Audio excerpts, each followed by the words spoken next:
Hello, hello, hello, and welcome to English Learning for Curious Minds by Leonardo English, the show where you can listen to fascinating stories and learn weird and wonderful things about the world at the same time as improving your English. I'm Alistair Budge, and today it's the start of another 3-part mini-series, this time on Tyrants of the Roman Empire. In today's episode, we're going to talk about the original Roman despot, the bloodthirsty, depraved and ruthless Caligula. In part 2, we'll talk about one who wasn't much better, the emperor who supposedly fiddled while Rome burned, Nero. And in part 3, we'll be looking at Commodus.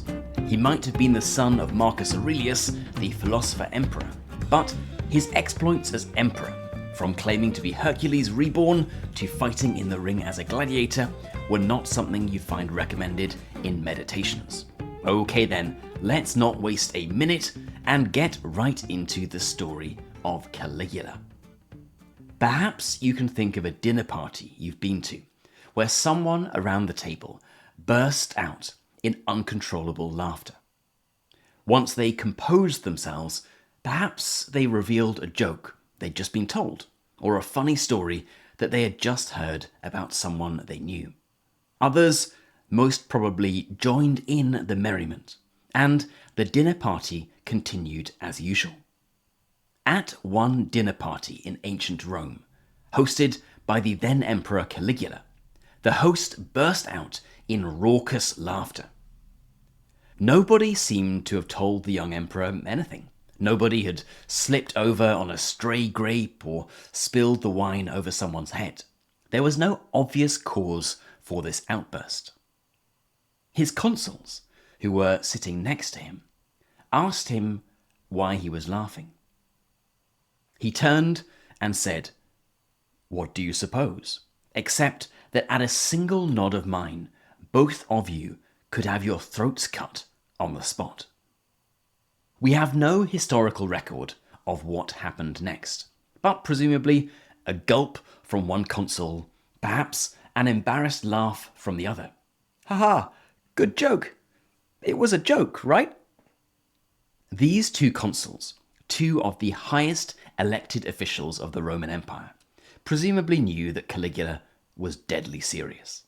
A single wave of his hand or nod of his head, and anyone in Rome, no matter how powerful, would be put to their death.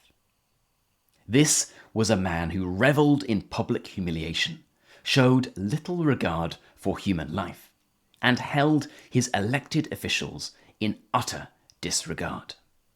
But it was not always this way, or at least, if it was always his character, he kept it well hidden. To understand the tyranny of Caligula's reign as emperor, we must go back to his birth, and indeed we must remind ourselves of a little ancient Roman history. As you may know, or remember from our mini-series on ancient Rome 3 years ago, the politics and structure of ancient Rome can be broadly divided into two: the Republic and the Empire. The Republic officially ended in 27 BC, and Rome became an empire, ruled by its first emperor, Augustus.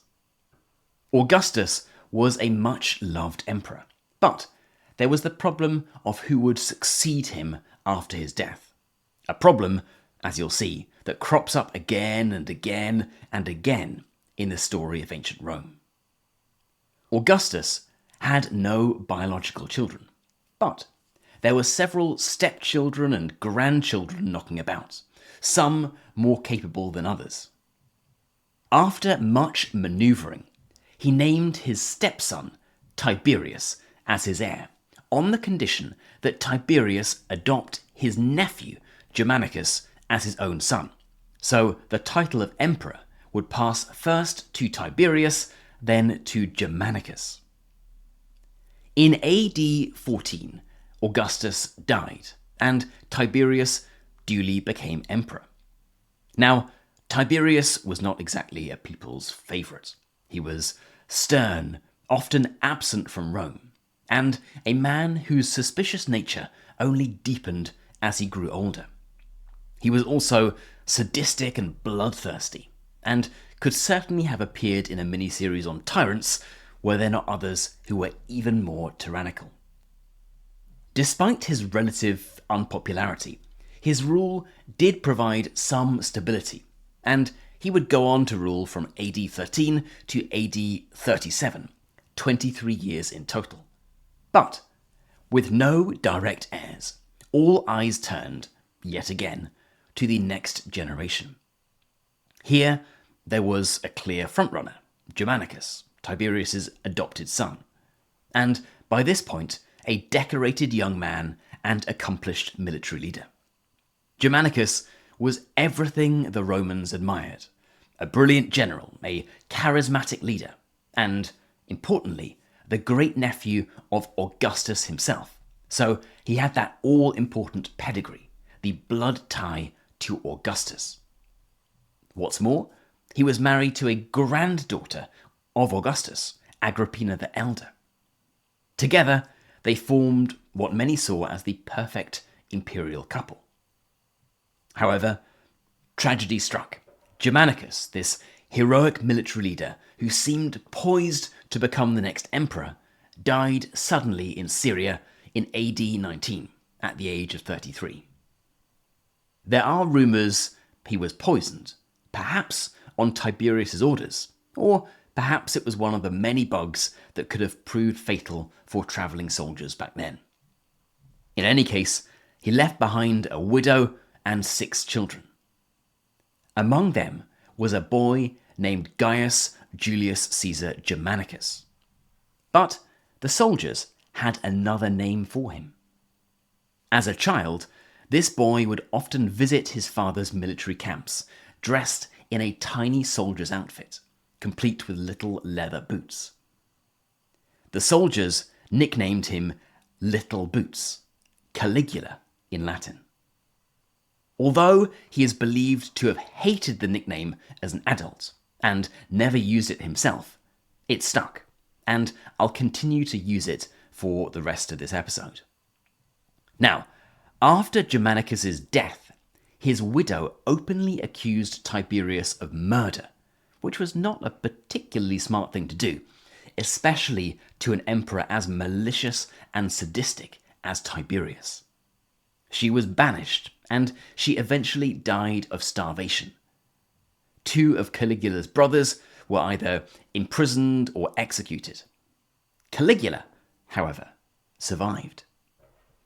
And not only did he survive, but when he was 19, he was brought to live with Tiberius in Capri, just off the coast of Naples. Now, Caligula knew what Tiberius stood accused of, the murder of his father, and he knew what Tiberius had done to the rest of his family. And on the island, he also saw what fate awaited anyone who crossed the sadistic emperor, being pushed off a high cliff, if they were lucky, and being slowly tortured to death, if they weren't. So, if Caligula did feel resentment towards Tiberius, which was clearly perfectly reasonable, he kept those feelings locked up inside. He flattered Tiberius, he never mentioned his father once, and he learned how to play the role of the obedient servant. When Tiberius finally died in AD 37, Caligula was 24 years old. Now, there are some rumours that Caligula murdered Tiberius, with one account having him suffocate the man with a pillow, but these are unsubstantiated. Tiberius was 77 years old, which was a ripe old age at this time, and there is simply no evidence to suggest it was anything other than natural causes. It was, of course, good news for Caligula. Although he was relatively unknown as an individual in Rome, and he had little knowledge of the workings of Roman politics or the Roman army, he seemed like the obvious successor. He was the son of the heroic general Germanicus, and the adopted grandson of Rome's first emperor, Augustus. He seemed to embody a golden future, a new chapter for Rome. And sure enough, he arrived in Rome and was hailed as emperor. The transition from unknown boy to commander of the world's most powerful empire at the time was incredibly smooth. And for the first few months of his reign, Caligula seemed to live up to the hopes and dreams of the people of Rome. He threw vast gladiatorial games in celebration. He honoured all of his predecessors' last wishes. He gave every citizen of Rome a cash payment, and he made sure to double the cash payment for the Praetorian Guard, the emperor's personal armed unit.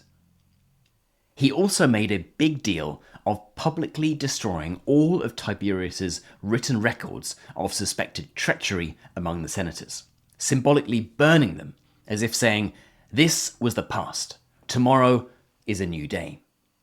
He even said that he hadn't read them, which would turn out to be a lie.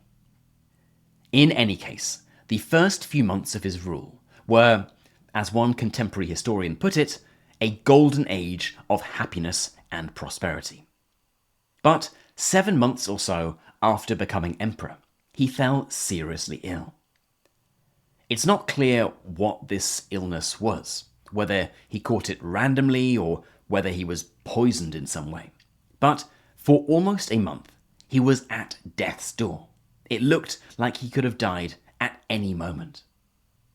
This being ancient Rome, senators were scurrying around making preparations, both for the eventuality that he wouldn't recover and succumb to his illness, and that he would make a full recovery. One politician, and man of noble blood, Atanius Secundus, had what he must have thought was a cunning idea. He publicly pledged that he would fight in the arena as a gladiator if only Caligula recovered. Presumably, he thought it was a win-win situation. If Caligula died, which seemed highly probable, he could point at how dedicated he had been to the emperor, and how he'd been willing to fight and most probably die in the arena for his cherished master. And if Caligula made a full recovery, he would hear of this pledge and be so impressed by the man's loyalty that he would be richly rewarded. Caligula did make a full recovery, but it seems that after this return from the brink of death, something changed. He heard about the senator's bold promise to fight in the arena and told him, in no uncertain terms, "Okay then, get on with it." The man, who was not in great shape and had never held a sword before, was duly marched into the gladiatorial arena and mown down by a professional gladiator. From that point on, the honeymoon period of Caligula's reign was well and truly over. The generous young emperor, the son of Germanicus, the darling of Rome, seemed to vanish. What replaced him was a ruler who seemed to revel in cruelty, humiliation, and excess. Executions became an almost daily occurrence.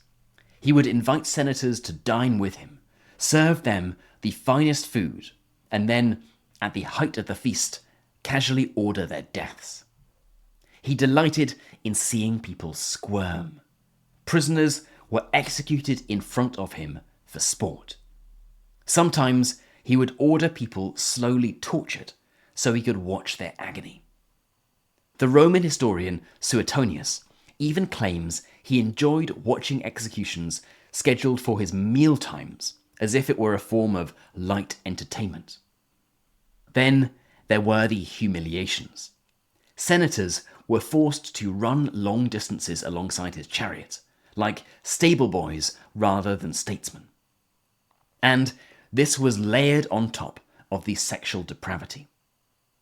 He is said to have prostituted the wives of noblemen, inviting senators and their wives to banquets, then forcing the wives, one by one, into side rooms, forcing them to have sex with him, and then describing their performance in intimate detail, publicly in front of their husbands. There are accounts of him creating a brothel inside the imperial palace, complete with hundreds of women and young boys. And when it wasn't humiliation and sexual depravity, he is also remembered by historians as an ineffective and cowardly leader of Rome.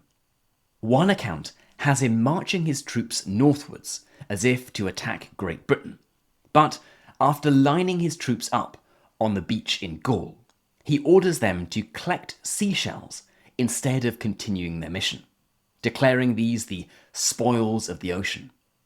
To many, this became a perfect image of his reign, playing at war while humiliating Rome's soldiers. And then, perhaps most famously, came his obsession with divinity. Previous and subsequent emperors became deified after death, but Caligula demanded worship in his own lifetime. He had temples erected to his own glory, with priests appointed to offer sacrifices to him as though he were Jupiter. He appeared in public dressed as Apollo, Mercury, even Venus, the female goddess of love. He reportedly once appeared in the theatre dressed as Venus, complete with wig and dress, delighting in the outrage of Rome's conservative senators.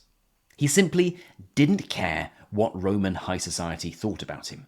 He threw money hand over fist at the Praetorian Guard, and knew that this money assured loyalty, and therefore protection. Well, it did for a while, as we'll discover in a few minutes. Protected by a seemingly loyal imperial guard, and with his ruthlessness against political enemies well known, it seemed there was nobody or nothing to stop him. He spent lavishly, not just on himself, but on public projects. He built pleasure galleys to cruise the Bay of Naples, vast ships with baths, colonnades, banquet halls, and even vines. In a lake just south of Rome, Lake Nemi, he launched colossal barges with marble flooring. As a quick side note for the seriously dedicated listeners among you, you may remember these barges from episode number 516 on the history of underwater exploration. Well done if so. Anyway, back to Caligula. At the start of AD 41, not even 4 years into his rule, clearly some people were thinking enough was enough. On January 24th, AD 41, he was preparing for a trip to Alexandria in Egypt.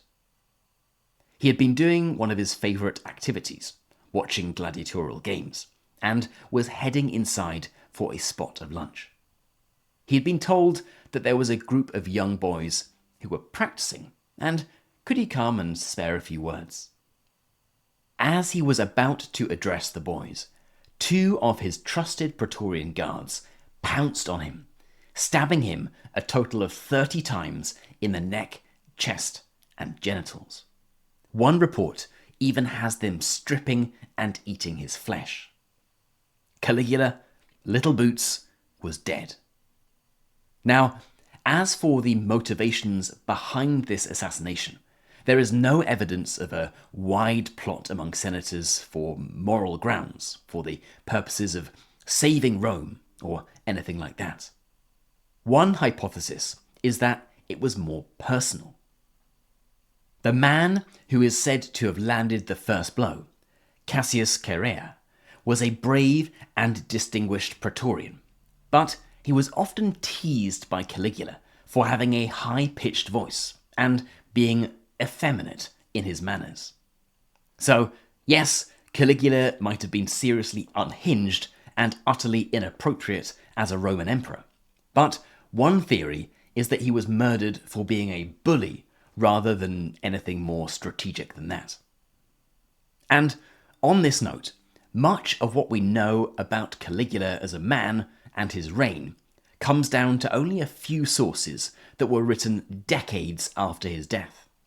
These were second, often third-hand accounts, and there is little way of verifying these claims. The most famous example is one that you might be surprised hasn't come up yet, that he made his favourite horse a senator, and this is an example of how insane he was. Firstly, This isn't historically accurate, in that the historian recalling it says that Caligula suggested that he would make his horse a consul. And secondly, it was almost certainly a joke by Caligula, and one that the historian didn't get. We know that Caligula loved playing jokes and had a devilish sense of humour, and it seems much more probable that either he was planning on doing this to ridicule his senators, or that he made a passing comment along the lines of, "So-and-so is so useless that my horse could govern better than they could." He wasn't actually planning to make his horse a senator. So, to wrap things up, Caligula met his end at the hands of the men he thought he could trust. And they didn't just kill him. Shortly after he was killed, so too were his wife and young daughter, in order to completely eradicate all lines of succession. Instead, his uncle, Claudius, was made emperor, and he ruled for 13 years before the subject of the next episode, Nero, took over. As for Caligula, he didn't even rule for 4 years, but his name is forever associated with cruelty, despotism, and the perils of unchecked absolute power. Okay then, that is it for today's episode on Caligula, the potential golden boy turned sadistic killer. I hope it's been an interesting one and that you've learned something new. As always, I'd love to know what you thought of this episode. You can head right into our community forum, which is at community.leonardoenglish.com, and get chatting away to other curious minds. As a reminder, this is part 1 of a 3-part miniseries on the theme of Roman tyrants. Next up, it'll be Nero, and in part 3, it will be Commodus. You've been listening to English Learning for Curious Minds by Leonardo English. I'm Alastair Budge, you stay safe, and I'll catch you in the next episode.